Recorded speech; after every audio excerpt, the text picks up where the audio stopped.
numa fase em que a mudança e a transformação realmente são as grandes palavras de ordem, como nós já explicámos nos vídeos anteriores, esta fase da adolescência, novos desafios, novos estímulos, novos obstáculos também se apresentam, seja aos jovens, aqueles que estão agora a passar por essa fase, quer aos seus pais e mães, não é? E hoje, neste vídeo, eu escolhi identificar alguns dos principais obstáculos, eu gosto e prefiro chamar-lhes desafios, para os pais e para as mães, de forma a que, com esta identificação, com esta nomeação deste tipo de desafios, possa contribuir para que todos os que estão aí desse lado fiquem com mais conhecimento sobre desenvolvimento psicológico, neste caso, e também com mais conhecimento que ajude a esclarecer-vos sobre aquilo que se passa, afinal, por dentro dos nossos jovens e às vezes dentro de nós também, os adultos, enquanto atravessamos este período, porque acredito que quanto maior e melhor, de melhor qualidade, for o conhecimento que temos sobre as coisas, mais fácil é compreendê-las e, portanto, também mais fácil é lidarmos com elas, adaptarmos-nos quando assim é desejável e é exigido e, simultaneamente, com mais facilidade construímos soluções nossas ou em conjunto para ultrapassar essas fases com sucesso. A primeira delas, a clausura dos filhos. Bom, todos que têm filhos adolescentes sabem que este período, sobretudo a primeira fase da entrada na adolescência, os miúdos vão para dentro dos quartos, vão para dentro do armário, não é?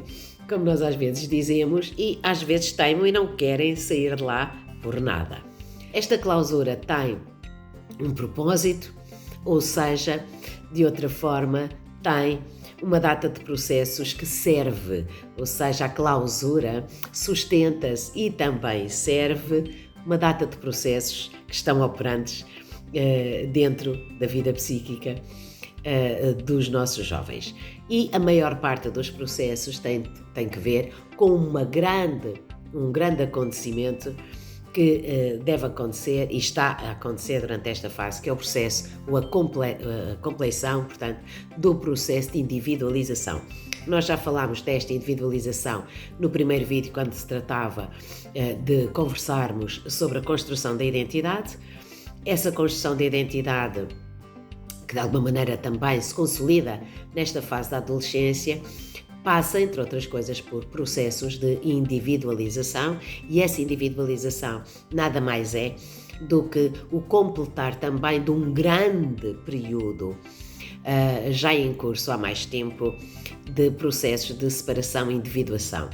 Nós só nos tornamos indivíduos quando somos capazes, em definitivo e de forma quase que selada, eu diria assim, nos separarmos dos outros e distinguirmos dos outros.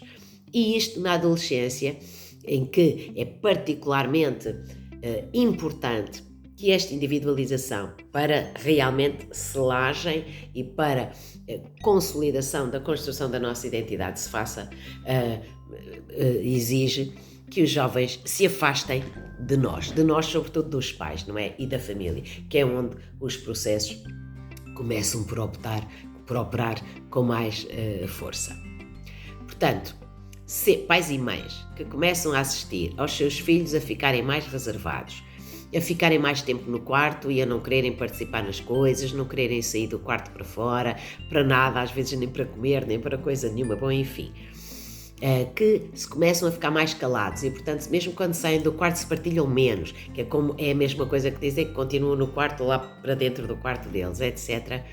Não se preocupem, pelo menos excessivamente, porque isto é um grande indicador de que estes outros processos que têm que ver com a individualização estão a acontecer lá dentro. Portanto, não se assustem, não se preocupem, respeitem o espaço dos seus filhos, mantenham-se atentos, claro, e disponíveis, com uma comunicação disponível para os vossos filhos quando aparecem, quando realmente decidem vir cá para fora um bocadinho. Estão lá como sempre estiveram, para os receber, etc., para conversar se eles quiserem, para partilharem coisas com eles e saberem deles também sempre que quiserem, mas já ficam a saber que estes processos estão lá dentro a funcionar.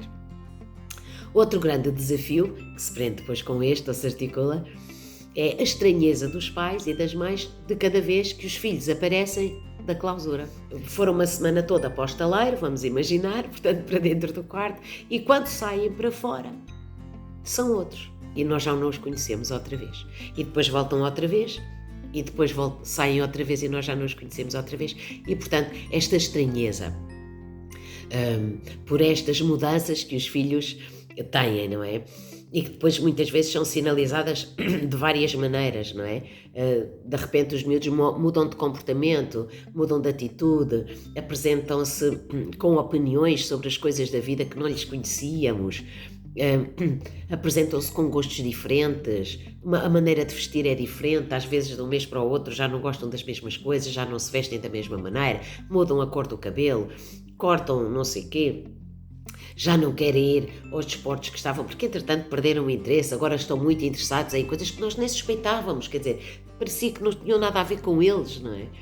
Bom, e assim por diante, isto às vezes assusta os pais, não é? Que ficam alarmados, parece que não conhecem os filhos, não sabem como lidar com eles, outras vezes ficam também preocupados porque a semana passada queriam uma coisa, esta semana ou o mês que vem já não querem, já parece que os gostos mudaram ou que as opiniões mudaram, etc. Bom, mas na verdade estas mudanças, não é? Que às vezes os pais estão ao serviço obviamente da construção deles mesmos, não se esqueçam que enquanto em casa eles se enclausuram, quando vão para fora eles cada vez se abrem mais ao mundo, não é? E portanto também trazem novas coisas do mundo de que se alimentam e isso vai obviamente contribuindo para esta construção contínua e transformadora deles. Daí eles às vezes parecerem diferentes, muitas vezes ao longo do tempo. Portanto, mas é normal. Outra coisa ainda, e que é outro desafio, e que eu também interligava com o anterior, no fundo as coisas estão todas ligadas, não é? E que às vezes é difícil para os pais, muito difícil, é uma certa, eu agora vou chamar assim, desidealização dos filhos. Ou seja, à medida que a adolescência vai acontecendo, assim como os miúdos e as miúdas mudam muito nesta construção, nesta transformação de que temos vindo a falar, algumas vezes os jovens, à medida que vão crescendo e que se vão revelando aos pais, vão aparecendo aos pais, aos olhos dos pais, como seres muito diferentes daquilo que os pais tinham fantasiado e da maneira como os pais tinham imaginado. E, portanto, tal qual como também dizíamos aqui no vídeo anterior, os miúdos começam a olhar para os pais de maneira mais real e, portanto, desidealizam os pais, ou vão começando a desidealizar os pais, permitindo-se e sendo capazes de os olhar como menos fantásticos, às vezes mais vulneráveis do que eles achavam, mais inseguros do que os tinham, mais problemáticos, mais isto, mais aquilo, portanto mais de acordo com o real.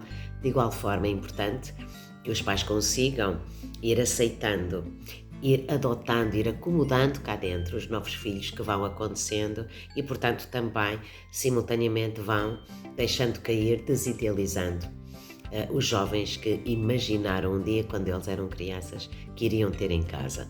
Porque às vezes há surpresas, a maior parte das vezes há surpresas, muito dificilmente nós vamos ter o jovem exatamente que imaginamos, mãe ou pai, que iríamos ter. É um bom sinal, não é? Sinal de saúde, de desenvolvimento, de construção, de identidade própria, de individualização, etc. Mas isto às vezes custa aos pais. Daí às vezes também para os pais ser difícil abdicar um bocadinho do controle dos filhos, de querer guiar os filhos, de querer corrigir os filhos para eles irem para a rota certa. Muitas vezes isto acontece não porque os filhos estejam desviados ou a fazer qualquer coisa errada, mas apenas porque os miúdos e as miúdas estão a aparecer aos pais muito diferentes daquilo que os pais gostariam ou tinham imaginado e custa-lhes aceitar a nova realidade que têm pela frente. Mesmo que ela seja surpreendente, porque muitas vezes é, e até pela positiva. Mas os pais custam um pouco a acomodar isto. Outro desafio dos pais tem que ver com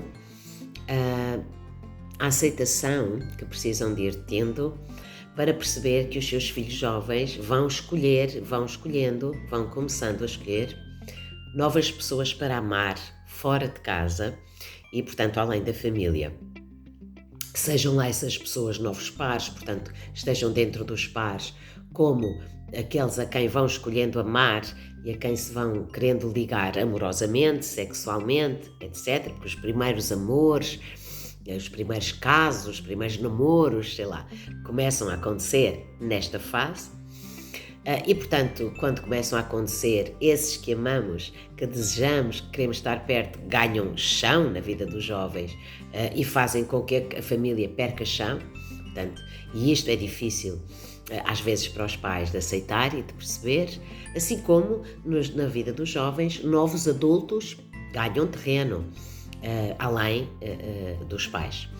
Portanto, os jovens também precisam e também normalmente adotam novos adultos fora de casa para construir as suas referências. Portanto, têm novos ídolos, têm novas referências, têm novas pessoas em quem confiam e que, portanto, de quem recebem conselhos, com quem se partilham, seja o professor, a tia mais velha, de repente a madrinha, de repente a mãe ou o pai do amigo ou da amiga, com quem vão às vezes às festas de casa dos outros e depois até ficam lá a dormir e não sei o quê, e portanto volta e meia vem para os pais, a mãe não percebe nada disto, a tia não sei o quê, disse isto ou disse aquilo, ou a mãe de fulano tal também é que tem razão, e os pais ficam assim um bocadinho tristes às vezes e espantados, porque de repente sentem que é como se os filhos já não gostassem deles, eles já nunca têm razão, nada daquilo que lhes dizem interessa, porque agora quem tem razão é sempre a tia, ou o primo, ou o pai não sei de quem, e quem está bem é o não sei quê. Não tem a ver com isso, também já explicamos, a adolescência é o período de ir à aventura da vida, de ir ao mundo além das fronteiras e das portas da nossa casa e, portanto, é também a altura de encontrar um lugar no mundo e um outro lugar de pertença, num campo mais alargado de pessoas. Daí é natural que eles, quando vão e voltam, entre ir e voltar, às vezes, cada vez que voltam, trazem mais de não sei quantas pessoas com eles ou dentro deles, e isso passa a parecer aos pais que os pais de repente deixaram de ter importância. Não é bem assim, mas ainda assim isto é um grande desafio para os pais às vezes aceitar estes processos. Finalmente, e para terminar, o grande desafio também, se calhar, aquele que abraça todos os outros, para os pais e para as mães, é deixar cair as suas crias, ou seja, não é deixar cair no sentido de os deixar ir e de correrem os riscos que têm que correr, isto também, porque às vezes eles vão ficar magoados e vão vir a chorar para casa, outras vezes ficam magoados e não dizem, mas nós percebemos. Mas eu até queria dizer isto de outra forma e não era bem assim. Era mais no sentido de deixar cair cá dentro as crianças ou os bebés que já tivemos. Os jovens dão lugar à perda das crianças, de certa forma. E, portanto, e às vezes para os pais é difícil perceber que os seus filhos já cresceram e que as crianças, os bebés que já foram, não existem mais. Para as mães e para os pais, os seus filhos são sempre os seus bebés, os seus pequenos, mas de facto eles não são pequenos para sempre e é importante que isso seja integrado durante a fase da adolescência, até para não os infantilizarmos e para que isso permita que eles cresçam realmente. Porque os jovens normalmente querem realmente crescer, não se querem nada infantilizar, não querem ser infantilizados de todo, e isso não significa que não queiram o nosso colo, não é? E portanto, isto é muito importante para os pais. E às vezes não é assim tão simples. Este foi mais um vídeo sobre o tema da adolescência. Chamo Maria Corado, sou psicóloga clínica, mestre em psicopatologia e psicologia clínica. E este é o vídeo, ou mais um, do grande tema da adolescência do nosso programa Discursos de Eva, Mulheres Plenas de Voz. Até já, até ao próximo vídeo. Beijos.